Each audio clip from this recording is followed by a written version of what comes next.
25 ते 95 वयापर्यंतचा जो माणूस चालू शकत नाही, हे खाल्ल्यावर तो धावू लागेल.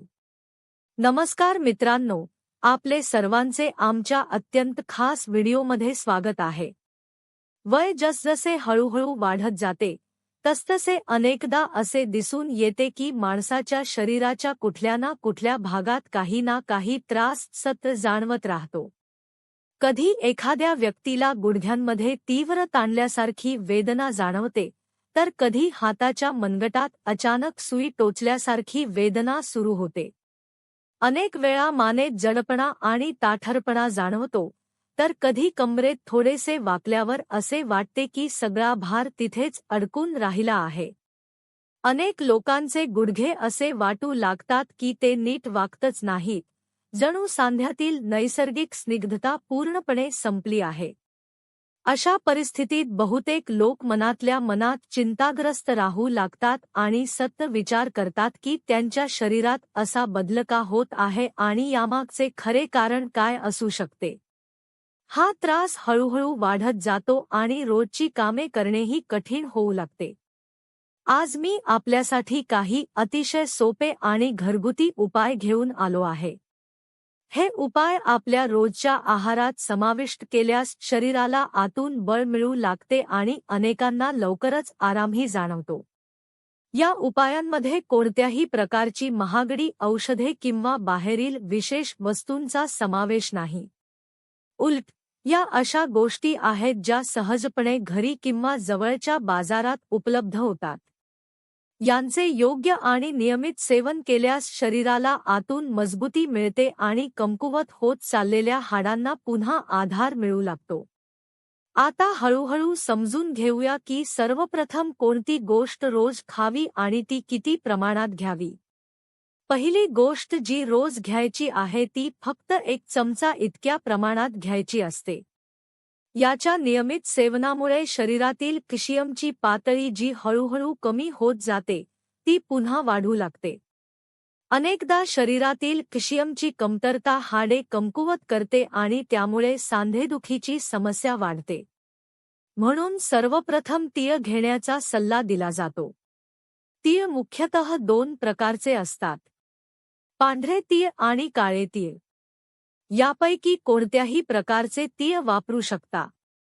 रोज 1 चमचा तीळ खाणे आवश्यक आहे, जेणेकरून शरीराला सतत कॅल्शियम मिळेल आणि हाडांना आतून नवीन आधार व मजबूती मिळेल. हा अतिशय सोपा आणि परिणामकारक उपाय मानला जातो. यानंतर दुसरी गोष्ट म्हणजे लोटस सीड, ज्याला सामान्य भाषेत मखाना म्हणतात. अनेक लोक त्याला फूल मखाना म्हणूनही ओळखतात. मखान्यामध्ये calcium, magnesium, zinc, copper, selenium आणि इतर अनेक पोषक घटक असतात, जे संपूर्ण शरीराला आतून मजबूत करण्यासाठी महत्त्वाची भूमिका बजावतात. हे शरीरासाठी अतिशय लाभदायक मानले जाते. आपण इच्छित असल्यास तीळ आणि मखाना दोन्ही थोडेसे भाजून, चांगले कोरडे भाजून त्यांची पूड तयार करू शकता. उदाहरणार्थ, 2 मोठे चमचे तीळ आणि 1 मोठे वाडगेभर मखाना घ्यावा. हे मंद आचेवर हलकेसे भाजल्यास त्यांची चव अधिक चांगली होते आणि नंतर दळायलाही सोपे जाते.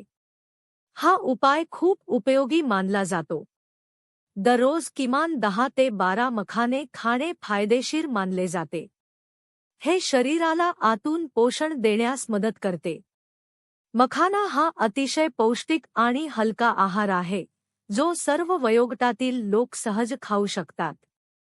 तो शरीराला ऊर्जा देण्याबरोबरच हाडे मजबूत करण्यासही मदत करतो. अनेक लोक मखाने दुधात उकळून खाणेही पसंत करतात. त्यांच्या अनुभवांनुसार असे केल्याने सांधे लवकर मोकळे होऊ लागतात आणि शरीरातील कडकपणा हळूहळू कमी होतो. काही लोकांमध्ये असे दिसून आले आहे की सकाळी उठताच त्यांचे हातपाय पूर्णपणे कडक वाटतात, जणू सांधे नीट वाकतच नाहीत. ही समस्या खूप अस्वस्थ करणारी असते. कधी कधी काही लोकांचे हात इतके आखडतात की त्यांना ते वाकवतानाही त्रास होतो आणि साधी रोजची कामे करणेही कठीण होते. अशा वेळी तीळ आणि मखाना चांगले भाजून, थंड करून त्यांची पूड बनवणे खूप लाभदायक मानले जाते. या पुडीचे नियमित सेवन केल्याने शरीराला आतून बळ मिळते आणि हळूहळू वेदना कमी होऊ लागतात. जुनी हाडांची वेदनाही हळूहळू कमी होताना दिसते, जणू ती समस्या कधीच नव्हती. हीच ती पूड आहे जी अनेक लोक घरी तयार करून ठेवतात आणि रोज वापरतात. हा अतिशय सोपा आणि परिणामकारक घरगुती उपाय मानला जातो. जे लोक असे छोटे छोटे घरगुती उपाय नियमितपणे करतात, त्यांना दीर्घकाळात चांगले परिणाम दिसून येतात. घरात सहज उपलब्ध असलेल्या पदार्थांमुळे शरीरातील कॅल्शियमची कमतरता भरून काढता येते. हा पूर्णपणे नैसर्गिक उपाय असून शरीराला आतून मजबूत बनवतो. ही पूड घेण्याची पद्धतही सोपी आहे. एक मोठा चमचा किंवा गरजेनुसार 2 मोठे चमचे पूड घेता येते. मोठी माणसे तसेच मुलांनाही हे दिले जाऊ शकते. बाजारातील तयार पावडरऐवजी तीळ आणि मखान्यापासून बनवलेली ही पूड अधिक सुरक्षित आणि फायदेशीर मानली जाते. वरून गरम दूध घालून घेतल्यास त्याचा परिणाम अधिक लवकर जाणवतो. हे शरीराला पोषण आणि मजबूती देते. अनेकांना गुडघ्यांचा त्रास इतका वाढतो की जिने चढणे उतरणेही कठीण होते. गुडघे नीट वाकत नाहीत, सांधे ताठ होतात आणि चालतानाही भीती वाटू लागते. लक्ष दिले नाही तर ही समस्या हळूहळू वाढू शकते. अशा परिस्थितीतही या पुडीने चांगला परिणाम दिला असून अनेकांना आराम मिळाला आहे. दुधासोबत घेतल्याने सांध्यांची लवचिकता वाढते. गुडघ्यांतील नैसर्गिक स्निग्धताही सुधारते आणि चालणे फिरणे सोपे होते. यानंतर पुढील महत्त्वाची गोष्ट म्हणजे भोपळ्याच्या बिया. या बियांमध्ये ओमेगा-3 आणि ओमेगा-6 फॅटी ॲसिड मुबलक प्रमाणात असतात, जे शरीरासाठी आवश्यक मानले जातात. म्हणून दिवसातून कोणत्याही वेळी एक मोठा चमचा भोपळ्याच्या बिया खाणे फायदेशीर ठरते. यासोबतच 1 चमचा अलसीचे सेवन करणेही महत्त्वाचे आहे. अलसी हलकी भाजून खाल्ल्यास तिचे पोषक घटक शरीरात अधिक चांगल्या प्रकारे शोषले जातात. ती शरीराला आतून पोषण देते. मात्र अलसी 2 चमच्यांपेक्षा जास्त प्रमाणात घेऊ नये. अलसी आणि गूळ एकत्र खाल्ल्यास हाडे मजबूत होण्यास मदत होते, कारण अलसी आयर्नने समृद्ध असते. ती शरीराला ताकद देते. अनेकांच्या बाबतीत असे दिसून आले आहे की अलसीचे नियमित आणि योग्य प्रमाणात सेवन केल्यास रक्तातील कमतरता हळूहळू कमी होते. अलसी शरीराला अशक्तपणापासून वाचवते आणि आयर्नचे प्रमाण संतुलित ठेवण्यास मदत करते. ज्यांना कमजोरी, थकवा किंवा वारंवार चक्कर येणे यांसारख्या समस्या असतात, त्यांनी अलसी आपल्या आहारात समाविष्ट करणे फायदेशीर ठरते. तसेच काही लोक तीळ आणि गूळ एकत्र खाणेही पसंत करतात. कारण जुन्या काळात लोक संपूर्ण हिवाळ्यात तीळ आणि गुळापासून बनवलेले लाडू खाऊनच आपले आरोग्य मजबूत ठेवत असत. असे करण्यामागचा उद्देश असा होता की वर्षभर शरीरात ताकद टिकून राहावी आणि सांधेदुखीसारख्या समस्या जवळही येऊ नयेत. तीळ आणि गूळ एकत्र खाल्ल्याने नसांची कमजोरी हळूहळू कमी होते. शरीरातील सुस्ती आणि जडपणाही कमी होऊन चांगला बदल जाणवतो. काही घरांमध्ये तीळ आणि अलसी समान प्रमाणात घेऊन हलकेसे भाजले जातात आणि नंतर स्वच्छ डब्यात साठवून ठेवले जातात. त्यामुळे रोज त्यांचे सेवन करणे सोपे जाते. असे मिश्रण तयार करून ठेवणारे लोक दररोज फक्त 1 चमचा हे मिश्रण कोणत्याही वेळी खातात. दिवसातून एकदाच सेवन करणे पुरेसे मानले जाते. हवे असल्यास यासोबत गुळाचा एक छोटा तुकडाही खाऊ शकता, ज्यामुळे चव वाढते आणि शरीराला अतिरिक्त ऊर्जा मिळते. मात्र एक महत्त्वाची गोष्ट लक्षात ठेवावी.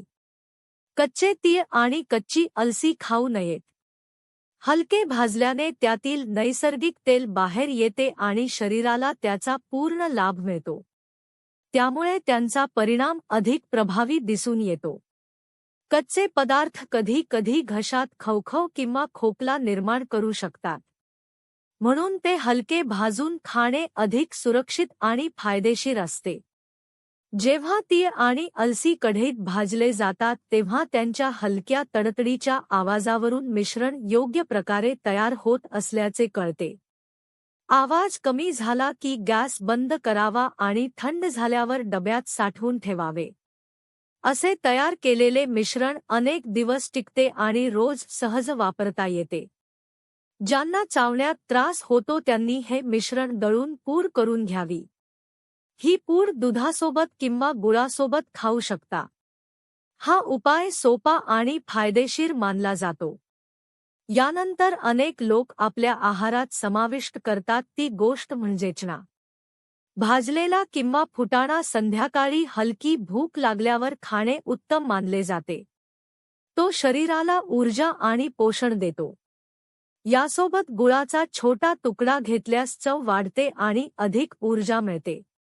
मात्र ज्यांना मधुमेह आहे त्यांनी गूळ टाळावा आणि काळजी घ्यावी. पुढील महत्त्वाची गोष्ट म्हणजे खसखस. झोपण्यापूर्वी खसखस घालून तयार केलेले दूध पिल्यास चांगली आणि गाढ झोप लागते. यामुळे मेंदूला आराम मिळतो आणि शरीराला शांतता जाणवते. ज्यांना अनिद्रेचा त्रास आहे किंवा रात्री वारंवार जाग येते त्यांच्यासाठी खसखसयुक्त दूध उपयुक्त मानले जाते. याशिवाय काही घरांमध्ये पाण्यात भिजवलेले बदाम रोज खाल्ले जातात. दररोज 2 ते 3 बदाम खाल्ल्याने मेंदू आणि शरीराला ताकद व पोषण मिळते. अशा प्रकारचे छोटे आणि सोपे घरगुती उपाय नियमित केल्यास हाडे, नसा आणि संपूर्ण शरीररचना दीर्घकाळ निरोगी आणि मजबूत राहू शकते. हे उपाय शरीराला आतून पोषण देतात आणि अनेक समस्यांपासून संरक्षण करतात. नियमित आणि योग्य प्रकारे सेवन केल्यास शरीरात नवीन ताकद आणि ऊर्जा निर्माण होते. जर तुम्हाला ही माहिती उपयुक्त वाटली असेल तर नक्की लाईक करा, आपल्या मित्रपरिवारासोबत शेअर करा आणि आमच्या चॅनेलला सबस्क्राईब करायला विसरू नका, जेणेकरून आरोग्याशी संबंधित अशीच माहिती तुम्हाला पुढेही मिळत राहील.